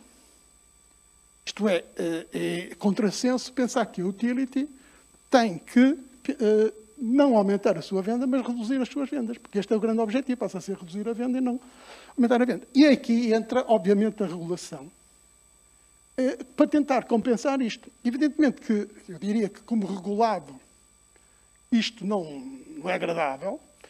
Agora, como cidadão, provavelmente a questão coloca-se de uma outra maneira, não é? E digamos que nós, no setor da água, enfim, é um setor do ambiente e, portanto, temos de ter uma visão holística e, portanto, não podemos esquecer isto. Portanto, se a questão é se é possível, quer as utilities, quer a regulação, atuar positivamente no sentido de marcar as preocupações ambientais no consumo, eu diria que sim. Agora, eu tenho um problema, como é que é de explicar? Por exemplo, pensando em Portugal, isto é, existe ainda muito, e isto é muito complicado, um pensamento quase mágico de que a água vem do céu, vem de onde vem. Existe, quer queiramos, quer não, isto existe. Isto é, obviamente, mais rural que o urbano, isto é, o urbano não tem tanto este pensamento mágico, mas existe, efetivamente existe. E, aliás, nós vemos com frequência isso, por exemplo, quando vemos as discussões políticas sobre sobe o preço da água, não sobe o preço da água. Eu nunca vi, vou ser franco, ninguém defender com clareza, em termos políticos, a subida do preço da água. Quer dizer, é sempre... nunca há uma defesa que, bom, é necessário que o preço da água... Bom, evidentemente que eu estou a deixar de lado a questão da atividade económica e as questões sociais, atenção, porque aí temos de ter muito cuidado quando dizemos isto. Mas, pondo parênteses nessa questão, e essa questão tem que ser salvaguardada, a verdade é que, para a generalidade dos consumidores, há uma margem enorme, ainda em muitas das entidades gestoras, para os preços subirem. E a verdade é que eles não sobem e esses sim são preços marginais, puramente marginais. Quer dizer, que mais valia não cobrar, muitos deles. Portanto, significa o quê? Significa que há um caminho enorme que pode ser feito no sentido de responder à questão das preocupações ambientais, isto é, utilizar o preço como sinalizando as preocupações ambientais, existe, sim senhor. A minha grande dúvida é esta, é que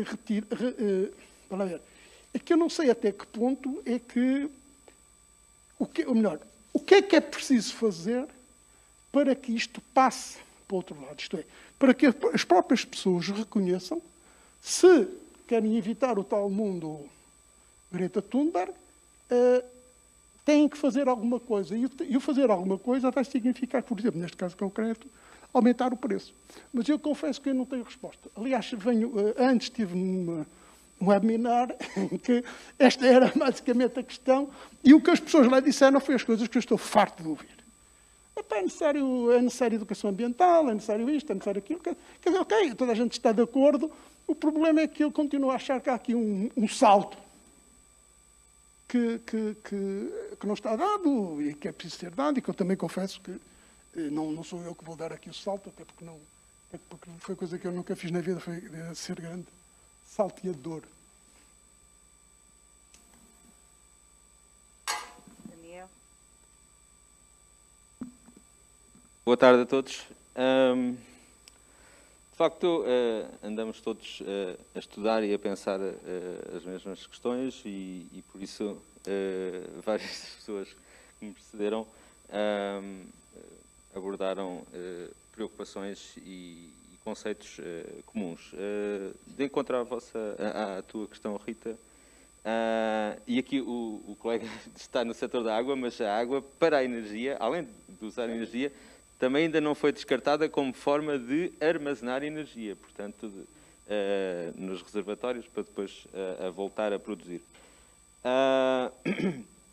Mas, em relação aos comportamentos que se quer promover rumo à sustentabilidade, nós, como economistas, acho que temos que contribuir para interiorizar o fim do paradigma máxima quantidade ao mínimo preço.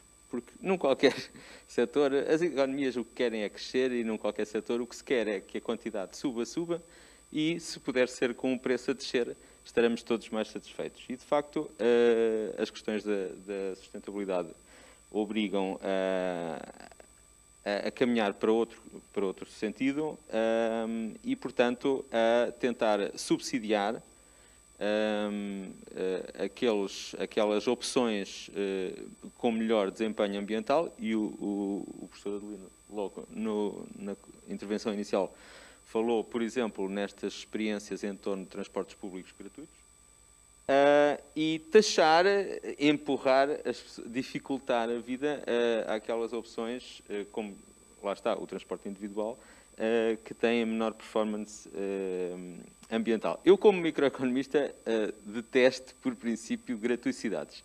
Mas, de facto, no quadro de um transporte que é líder, que é o individual, trazer, durante um período qualquer transitório, as pessoas para a experiência da qual elas silenciosamente se afastam e rejeitam, que é a do transporte coletivo, trazê-las com gratuicidade é provavelmente uma excelente ideia e nem sequer,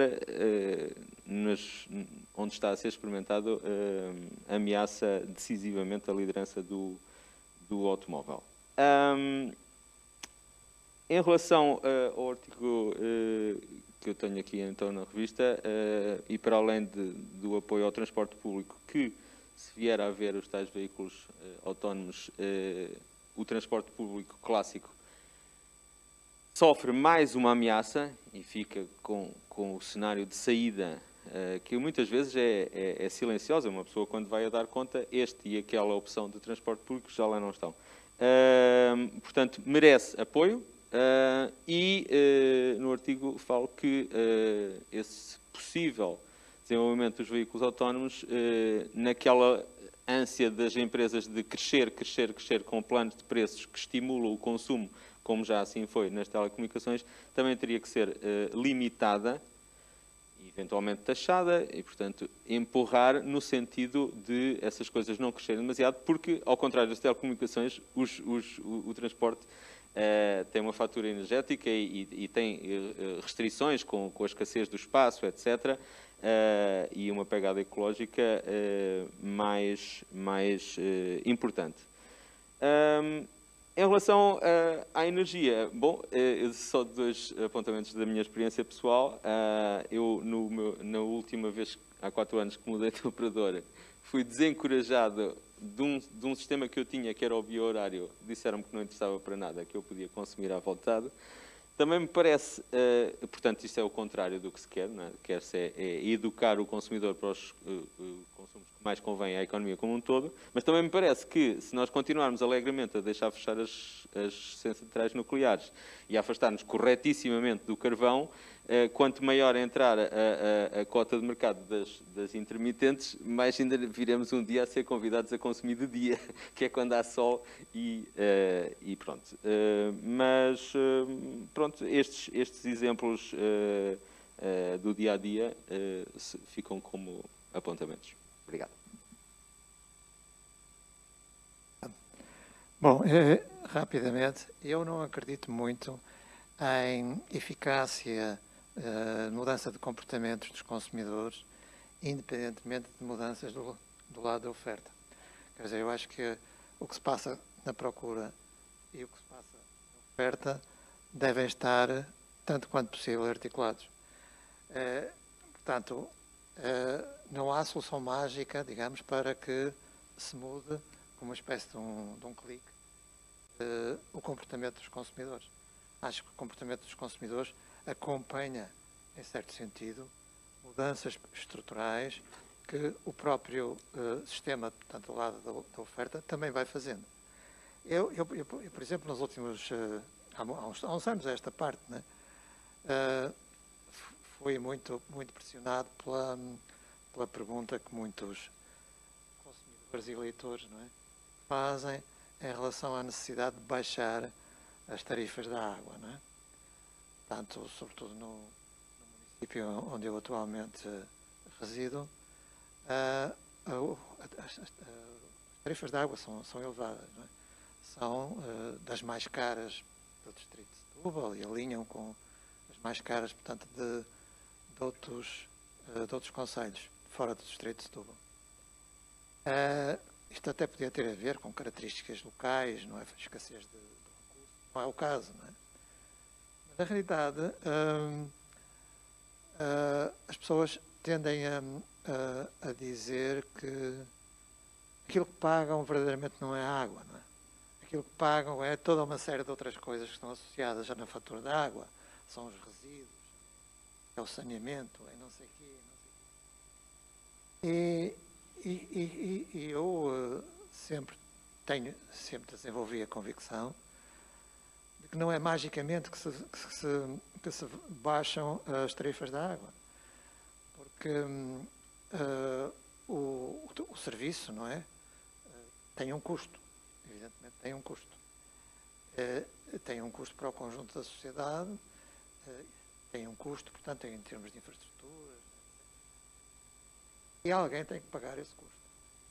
Evidentemente que o preço da água pode ser camuflado, não é? Que é uma coisa que é feita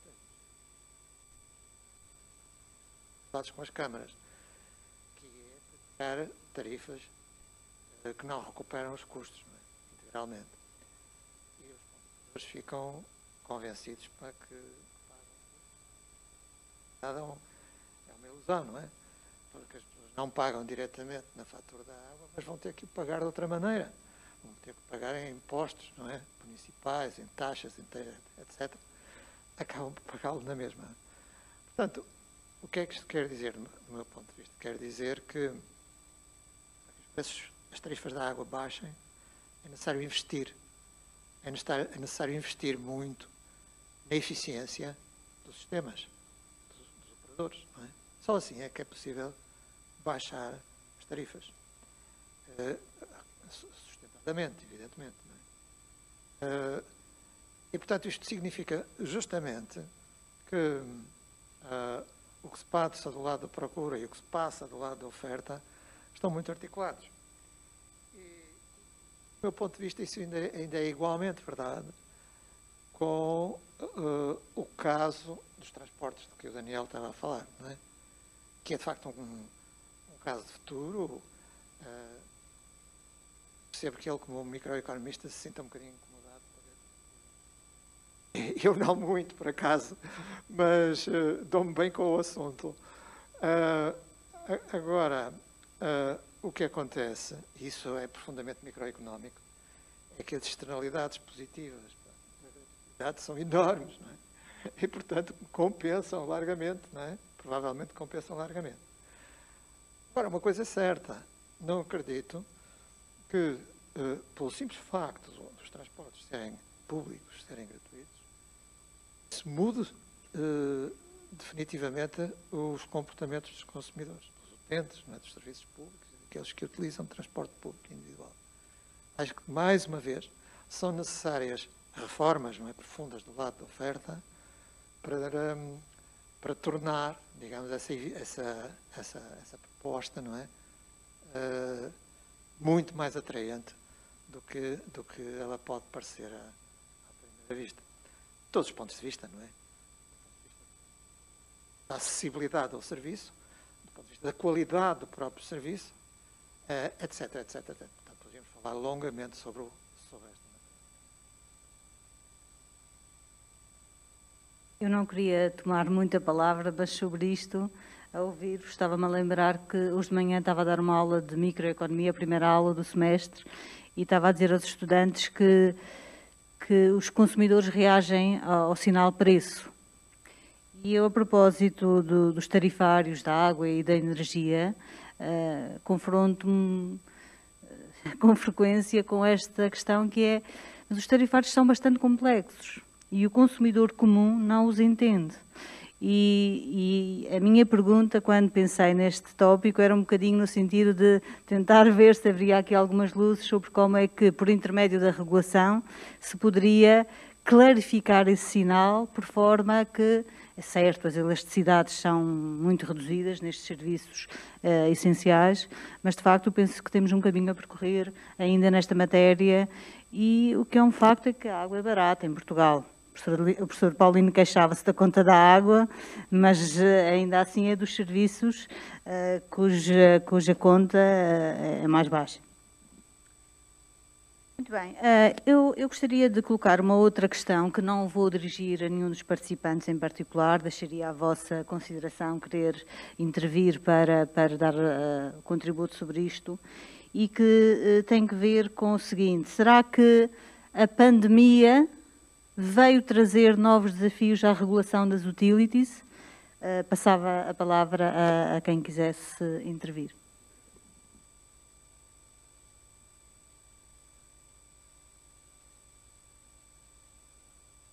Obrigado. O professor Lindo Fortunato, foi com muito gosto que aceitei ter aqui vindo, mas eu, como tinha transmitido, eu tinha aqui uma pressão de tempo e por isso é que pedi para fazer uma intervenção rápida para seguir, se me permitir sair, está bem? Mas relativamente a essa questão eu vejo dois tipos de situações completamente distintas. Um são os desafios que a pandemia provocou durante a crise, não é? E eu dá-me a impressão que, de uma forma geral, e sem estar a pensar em nenhum setor em particular, mas de uma forma geral, a regulação, os modelos, as práticas, não estavam preparadas para uma disrupção tão grande, não é? E por isso acabou por haver um conjunto de situações, de decisões, quase que diria, ad hoc, mas que depois é sempre muito complicado tomar decisões, entre aspas, ad hoc, num contexto jurídico que tem que ser robusto, não é? Que não se pode tomar decisões sem o mínimo de cautela, porque há uma inércia grande da regulação, e por isso houve várias situações de grandes problemas de sustentabilidade financeira de algumas empresas reguladas, houve um desafio que mas é transitório. Agora, a mim parece-me é que há de haver algumas alterações de comportamento, algumas alterações de necessidades da sociedade naquilo que são os consumos das public utilities, que vão ser permanentes, não é? E esses que vão ficar vão exigir uma adaptação, ainda à preocupação do professor Lindo Fortunato, da oferta àquilo que são as novas necessidades da procura. E essa adaptação é difícil por dois tipos de razões, pelo menos por dois tipos de razões que me vêm à cabeça. Uma, a própria inércia do processo regulatório. O processo é muito pesado, de uma forma geral, e nos países mais do que outros, mas em Portugal é muito pesado, demora muito tempo a adaptar. Mas há outras razões que se calhar são menos facilmente evitáveis e que têm a ver com a realidade das tecnologias normalmente associadas à produção destes serviços. Não é? E nós temos, como já referiram, tecnologias que são muito tecnologias de capacidade, são custos de capacidade, custos marginais baixos, com utilizações alternativas muito limitadas, na maior parte dos ativos com utilizações limitadas, tempos de vida útil muito longos, e por isso, se nós pura e simplesmente quisermos adaptar o processo produtivo a uma nova necessidade, deixando de ser necessário, por exemplo, tantos ativos, os ativos estão lá e vão ter que ser remunerados na mesma. Como dizia, os preços vão subir se eu reduzir quantidades, porque eu tenho um componente de custo de capacidade grande. E por isso, eu acho que há de facto um desafio, mas que, uma vez mais, e termino com isto, ultrapassem muito o tema da regulação. Porque quando nós começamos a dizer que queremos fazer isto, mas temos que remunerar ativos que, entretanto, já não fazem falta, é preciso explicar isto à sociedade. É preciso explicar isto aos decisores políticos. É preciso explicar isto aos eleitores. E os eleitores querem a fatura de água mais baixa, independentemente dos custos de produzir. Não é? Por isso, a mim parece-me que, às vezes, e insisto, estamos à procura de encontrar respostas na regulação que a regulação não pode dar. Estamos a querer alterar, há bocado falava-se na questão anterior sobre os comportamentos dos consumidores. Se calhar há um conjunto muito variado de outros instrumentos de política pública, muito mais adequados a adaptar os comportamentos dos consumidores para os tornarem compatíveis com questões de preocupações ambientais, etc., do que os instrumentos regulatórios per si. Sabe? E se isso não for integrado numa lógica de um puzzle com muitas peças, em que a regulação e os instrumentos regulatórios são apenas uma peça, dá-me a impressão que temos dificuldade em lidar com estes problemas de fundo. Bem, dito isto, eu peço desculpa, mas eu vou sair. Professor Adelino Fortunato, mais uma vez, olha, foi com muito gosto que aqui tive. Muito obrigado. Já que você se vai embora, pronto, já que não se pode defender.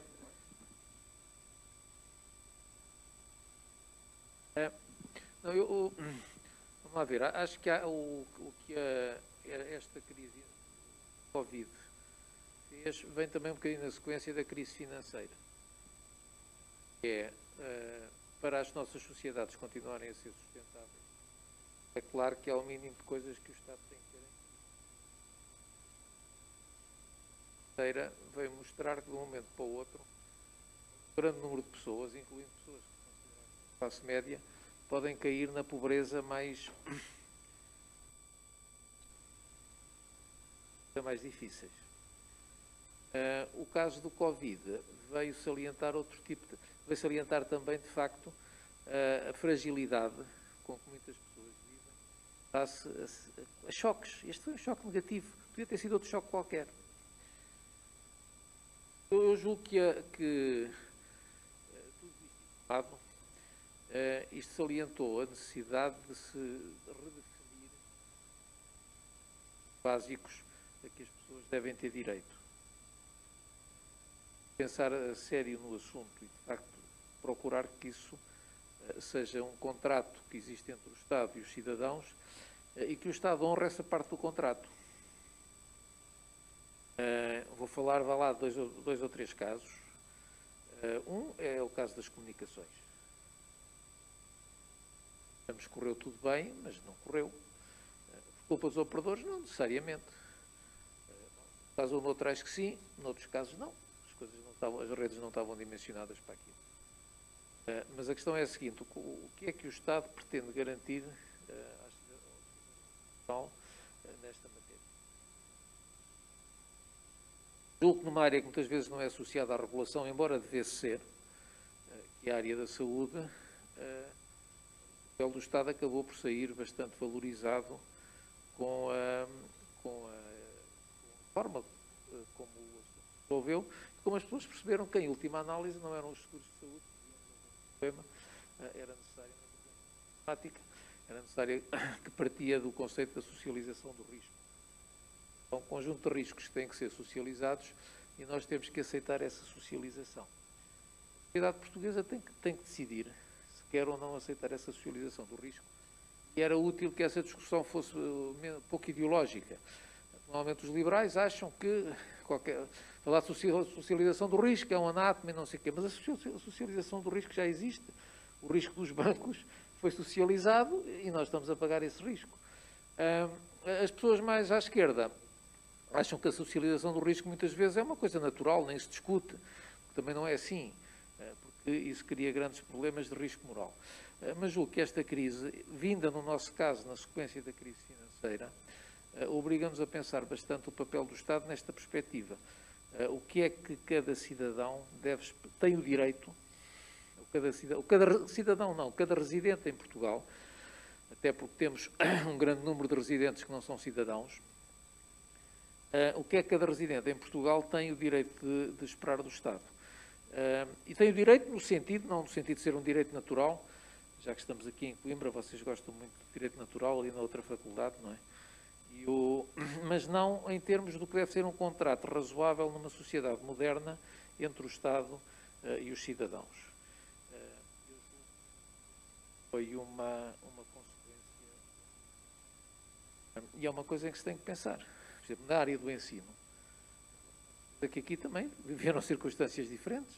Havia alunos que tinham excelente acesso a uma banda larga, podiam seguir as aulas, podiam participar em grupos de discussão e não sei o quê, e havia outros que estavam lá em casa a partilhar uma rede Wi-Fi ou estavam a partilhar uma rede Wi-Fi no café da esquina.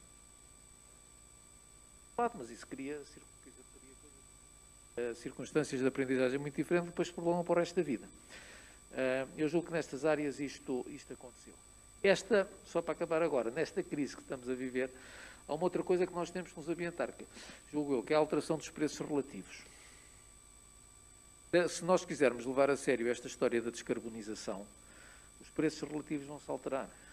Quer dizer, a não ser que os Estados se ponham a subsidiar as energias renováveis a níveis incomportáveis, e isso não faz sentido,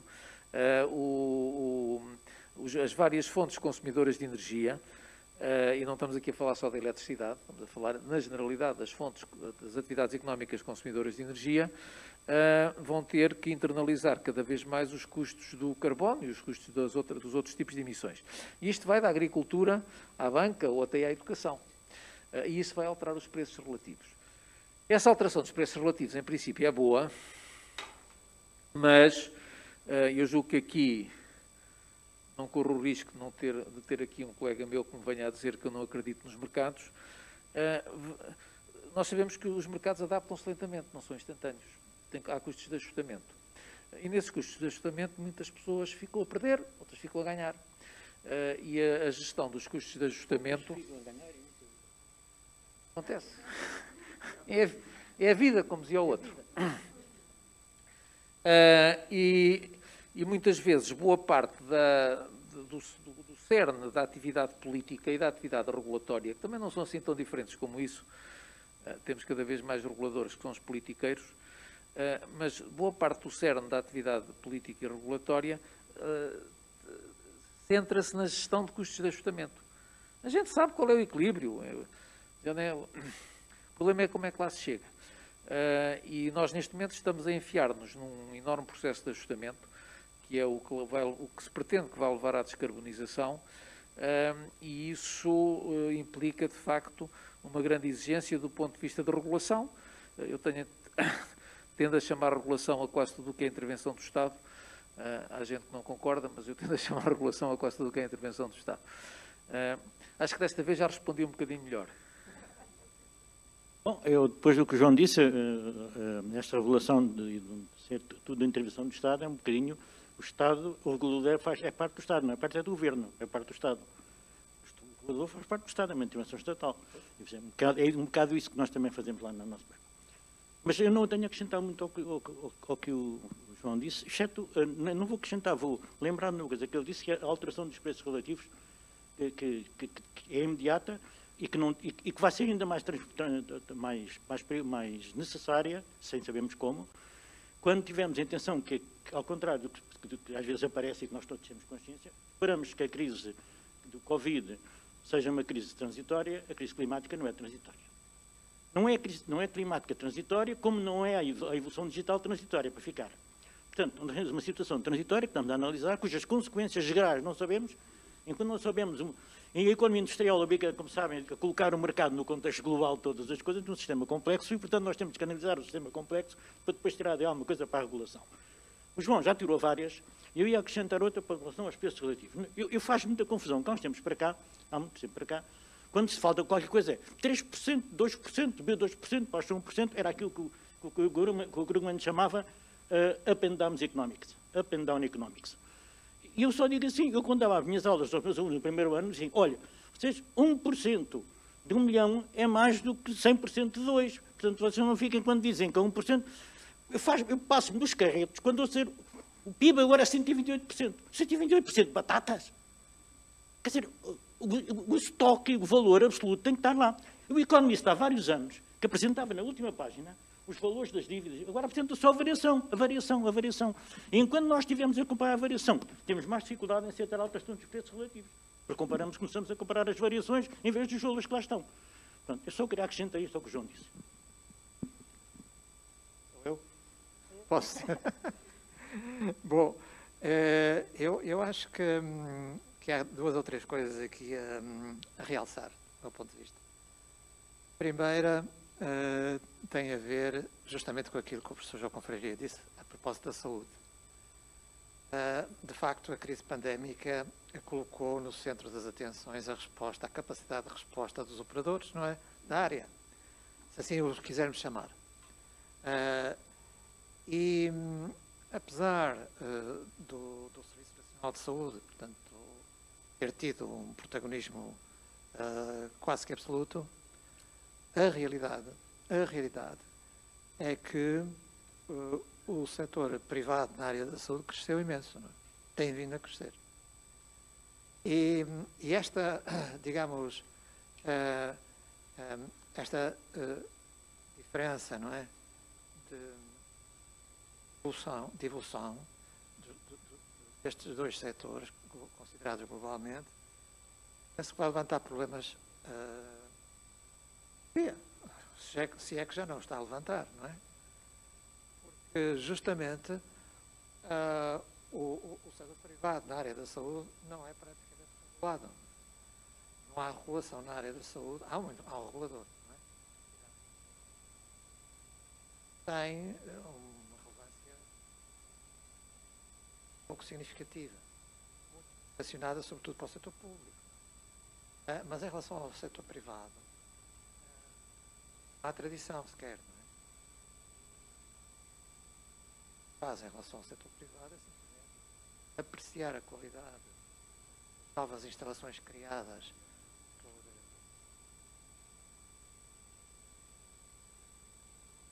ou atender as queixas dos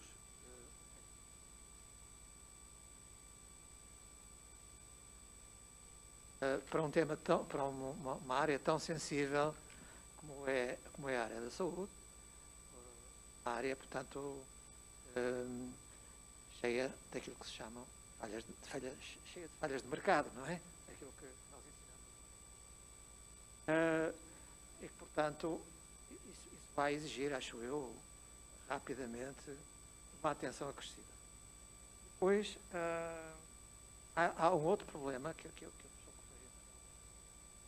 parece também quando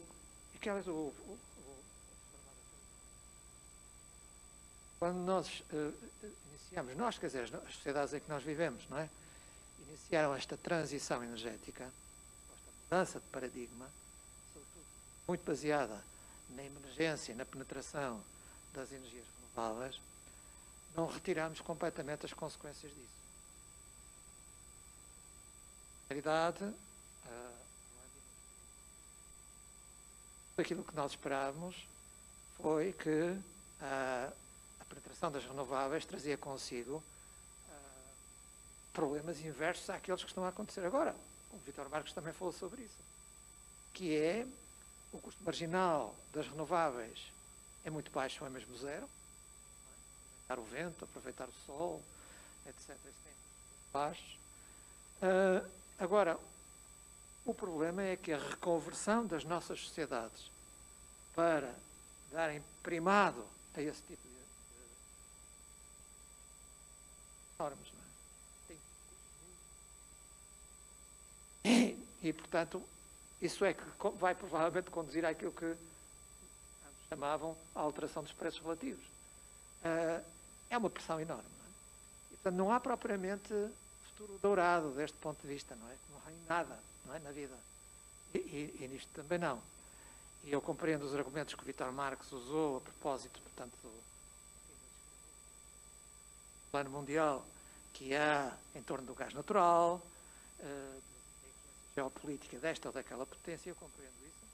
Mas há, de facto, aqui um problema, a meu ver, estrutural, que vai ter que ser estudado com muito cuidado, senão e pronto.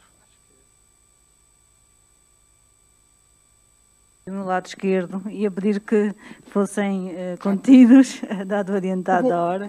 Sim, eu vou ser muito rápido, porque não tenho nada de acrescentar relativamente àquilo que foi dito antes.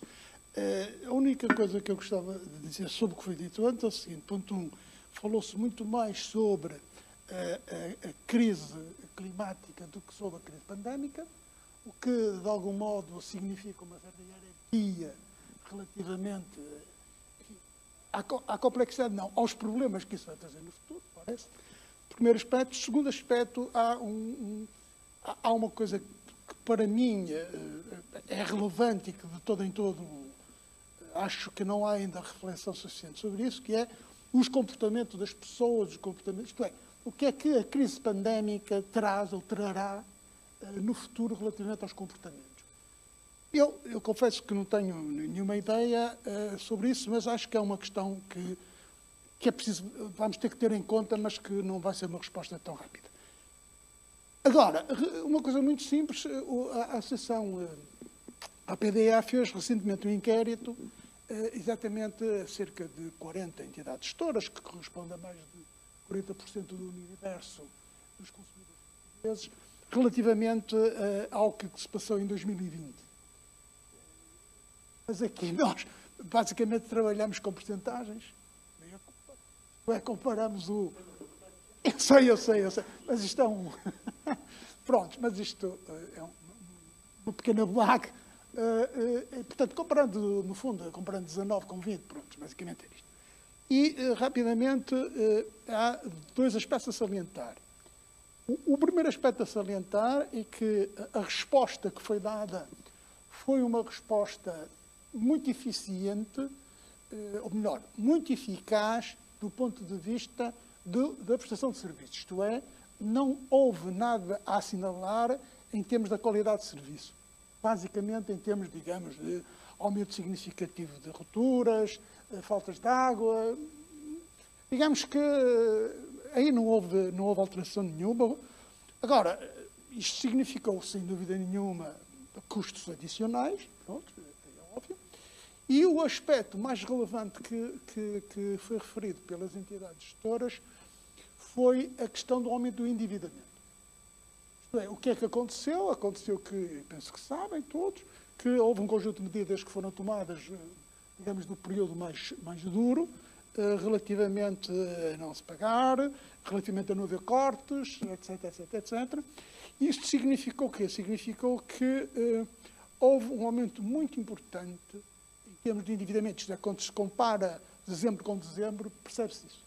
Percebe-se que há ali um grande crescimento, mas eu confesso que não tenho dados para dizer até que ponto é que isso é preocupante para a solvabilidade das entidades gestoras. Não sou capaz. Agora, na verdade, foi o grande problema que foi apontado por ele. Foi este, realmente, o aumento do endividamento, que obviamente tem a ver com o que se passou em 2020, enfim, em 2021.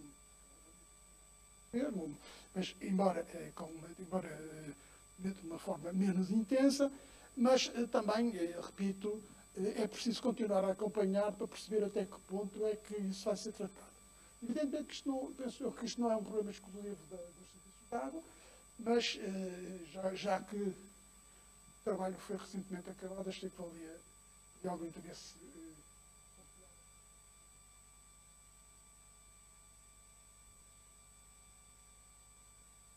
Bom, então, tentando ser tão ou mais rápido, e porque esta pergunta é claramente para nos levar a tentar pensar sobre o futuro. Bom, eu como economista, há muitos anos que sofro com os meus concidadãos, de vez em quando, querem que o economista substitua o falecido professor Zandinga e diga como é que vai ser o futuro, e se vamos crescer, e o desemprego, etc. Mas, de facto, com este choque que todo o planeta viveu, acho que, com as interações geoestratégicas,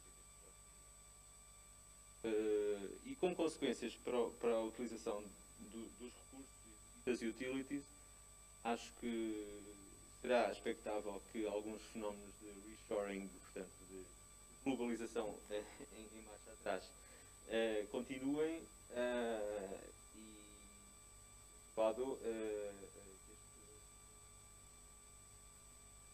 portanto, passem a estar a trabalhar eventualmente mais em casa, office, o escritório e, portanto, alguns padrões de vida e de trabalho e respectivos venham a ter alterações que foram suscitadas por choque, mas aí só um pequeno apontamento sobre o mecanismo de preços e aquela questão. Eu, só para clarificar, e até estou a favor de gratuidade, mas de facto de um mecanismo de preço não se pode pedir tudo, mas ele vai funcionando e é muito mais frequente quando funciona no sentido, embora às vezes não com a magnitude que queríamos, etc., mas no sentido que esperávamos, do que o contrário. E eu vou dar 3 exemplos. O professor Paulino queixou-se do preço da água, pois eu tenho andado a ver o preço da minha água a subir, e ontem estava a falar com um administrador das águas e ele diz-me, então, às tantas tem uma fuga, não? E então, como eu tenho um contador inteligente que, à la Big Brother, faz uma leitura por hora e manda para a central, digamos, um dia depois estava-me ele a confirmar, sim, tu tens uma fuga, porque não há ponto nenhum em que estejas a consumir zero. E, portanto, eu partilho da tua preocupação com a fatura ser opaca. É terrível, e as pessoas têm baixo, né, da escolaridade, etc. Mas, portanto, isso é sempre mau, microeconomicamente, uma fatura opaca. Mas, de facto, os preços, por vezes, estimulam-nos a alterar comportamento e ir, por exemplo, à procura das fugas, porque garanto-vos que eu vou à procura das fugas. E ainda nos transportes públicos, pois, de facto, nos sítios onde eles passaram a gratuitos, não conquistaram o mercado, mas o consumo aumentou.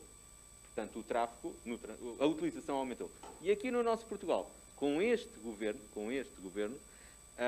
quando puseram um cap no passe combinado, que representou para algumas pessoas uma importante baixa de preço, depois também o carro não saiu de cena, etc., mas a utilização de passe aumentou. Bem, eu acho que já está tudo dito. Não tenho mais nada a acrescentar, portanto, então o que devo dizer é que, como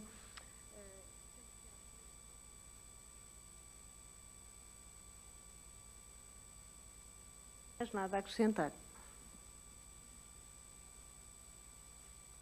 Agradeço a participação de todos, lamento esta minha pressão contínua para respeitar o tempo. Eu não sei se a professora Isabel Soares e o Dr. Vítor Marques ainda estão conosco. Ainda estão. Já agora, seria indelicado da minha parte não lhes dar a palavra, muito brevemente, 1 minuto a cada um, caso queiram intervir, para depois encerrarmos, o nosso diretor encerrar a sessão. Se me permitem, muito enriquecedor, sabem, porque não há nada como a academia para conseguir ouvir as pessoas a colocarem, a pensarem em voz alta com liberdade intelectual e colocarem as suas perspectivas. De certa forma, eu considero que pronto, houve coisas que não se conseguiu explicar devidamente, mas a questão da própria sociedade e a questão que eu penso que se vai agravar nos próximos tempos, que é a ideologia que está por trás de muitas políticas, vai ser um elemento fundamental. Eu agradeço imenso a possibilidade de ter participado neste workshop que fez honra ao nosso colega e amigo Adelino Fortunato. E parabéns à Rita. Obrigada a nós.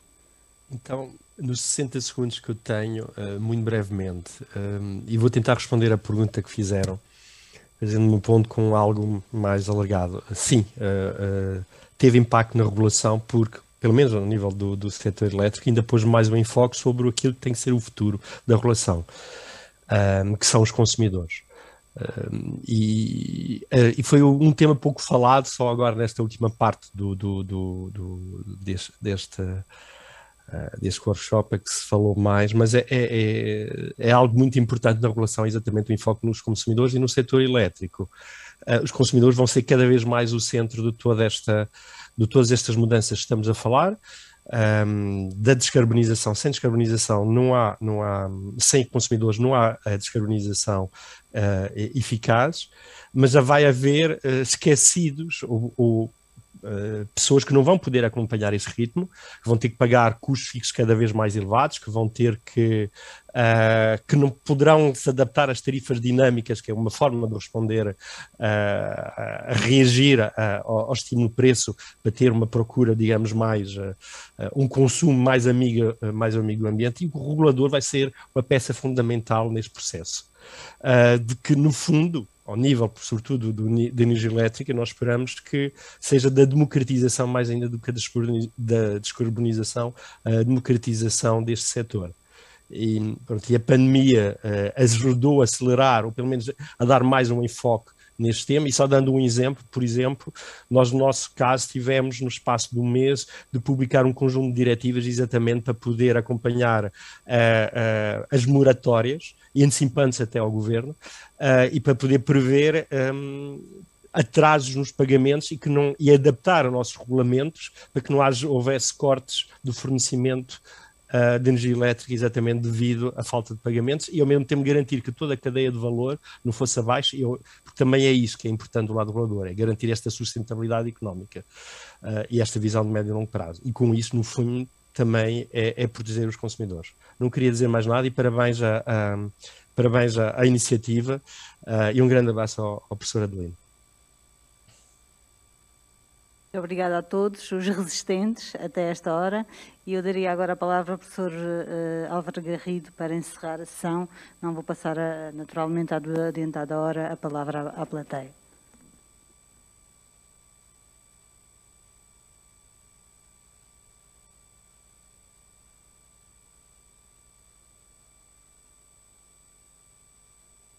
Muito boa noite, entretanto já é boa noite. Vou ser muito breve, cabe-me a honra destas palavras finais, depois de uma sessão interessantíssima. Quero cumprimentar em especial o professor Adelino Fortunato, meu querido colega. É um prazer revê-lo na FEUC e espero que não demore, a partir de agora, 1 ano e meio a voltar à FEUC. Este sinal não é para nos expulsar, muito menos ao professor Adelino. Cumprimento também a doutora Rita Martins e agradeço-lhe imenso o trabalho que teve na organização deste debate e também do número especial da revista Notas Económicas, e um cumprimento especial a todos os colegas que tiveram a gentileza de participar neste debate, de vir até à FEUC, e à plateia também, que entretanto foi diminuindo. Eu gostaria apenas de fazer agradecimentos, sublinhar a importância desta iniciativa. É a iniciativa de fecho do programa de arranque do ano letivo na Faculdade de Economia. Nós instituímos uma prática, um modelo de arranque do ano letivo com um conjunto de atividades que este ano foram dedicadas essencialmente ao tema da sustentabilidade, das alterações climáticas. Abrimos com uma conferência do professor Filipe Duarte Santos, que foi interessantíssima, mas que nos deixou muito apreensivos sobre os danos colaterais de todo este processo e sobre as tais externalidades negativas de todo este processo, e fechamos hoje com chave de ouro sobre um tema interessantíssimo e fundamental. A homenagem ao professor Adelino é uma homenagem justíssima, não vale a pena sublinhá-lo. O professor Adelino teve a sua aula jubilar aqui, foi um convívio interessantíssimo. Esta é uma segunda homenagem e é uma homenagem substantiva e muito bem imaginada, porque gravita à volta de temas que são muito caros à obra do professor Adelino Fortunato e que deixou redes de relacionamento que, aliás, estão bem expressas neste debate. Por outro lado, ocorreu um debate sobre um tema central nas nossas inquietações atuais. Como cidadãos consumidores, a nossa cidadania está cada vez mais confinada à condição de consumidores. Nós temos uma percepção muito crítica sobre os modelos de regulação das utilities, da água e das energias em especial.